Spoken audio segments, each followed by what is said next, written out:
It is February 1959. Deep inside the Soviet Union, the massive Ural Mountains stand as a completely frozen, unforgiving wilderness. A 23-year-old engineering student named Igor Dyatlov led a team of 9 young adventurers into this environment. They were highly certified skiers and mountaineers, well-versed in advanced wilderness navigation. The route they mapped out across the northern section of the range was steep and difficult. For an average hiker, it would be highly dangerous. For them, it was completely routine. Recovered film rolls show a relaxed, confident group. They were smiling, joking, and pushing forward through worsening snowstorms with normal camp routines. These mountaineers had spent years training to handle equipment failure and extreme weather. On February 1st, they were exactly where they planned to be, with every reason to expect a successful return. They pitched their final camp on a barren, exposed slope. The local Mansi people call this place Kholat Syakhl.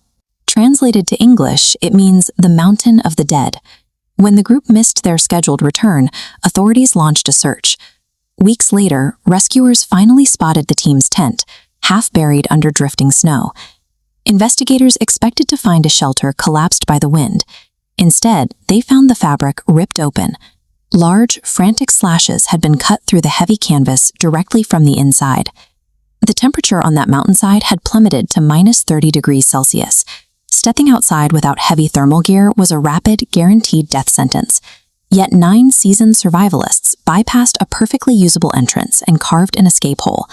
The decision to abandon the tent meant trading the risk of whatever was inside for the certainty of freezing to death in the open air.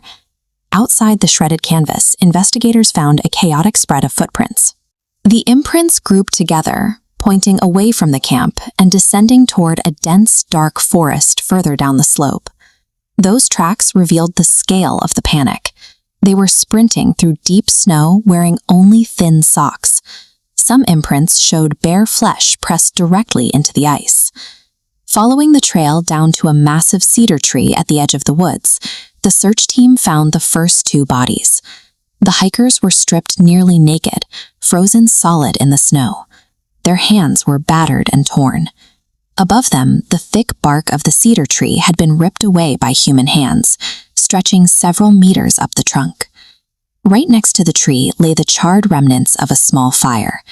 They had tried to generate heat, fighting a losing battle against the dropping temperature. The depth of the gouges in the cedar suggests the hikers were attempting to climb the frozen trunk. Their hands were shredded, leaving blood and skin behind on the bark as they struggled to reach the upper branches. It took months of waiting for the spring thaw before the remaining 4 members of the team were discovered. They were buried deep inside a snow-filled ravine further into the woods. The final bodies presented a forensic contradiction.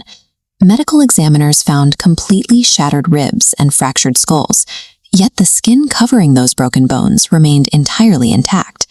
This diagram shows the sheer concussive force required for this trauma. Pressure moved entirely inward, shattering bones from the inside out like a high-speed car collision. Additionally, 1 female hiker was found missing her tongue, lips, and facial tissue. While rescuers processed the site, reports arrived from nearby villages. On the night the hikers disappeared, witnesses saw orange spheres tracking across the horizon. Testing on the victims' recovered clothing revealed concentrated patches of radiation. The autopsy reports for the final 4 hikers sit alongside high radiation readings and unexplained lights in the sky. This combination of evidence has sustained theories ranging from secret Soviet weapon tests to unknown entities.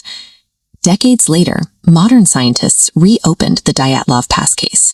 Using advanced computer simulations and fluid dynamics, they analyzed the precise weather conditions of that night.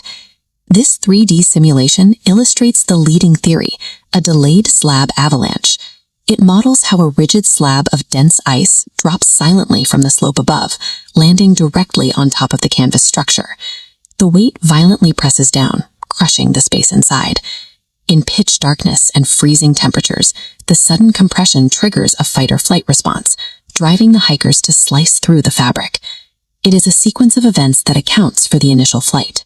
But it leaves gaps. A sliding block of ice does not explain ribs shattered like a car crash, missing facial tissue, or radioactive isotopes in winter coats. We look for scientific models because we crave order. A defined natural cause makes the wilderness feel predictable, and it makes us feel safe. The physical evidence left by those 9 hikers refuses to align into a simple timeline. It denies us that safety. Whatever truly happened on Kholat Syakhl remains an unknown, buried forever beneath the snow.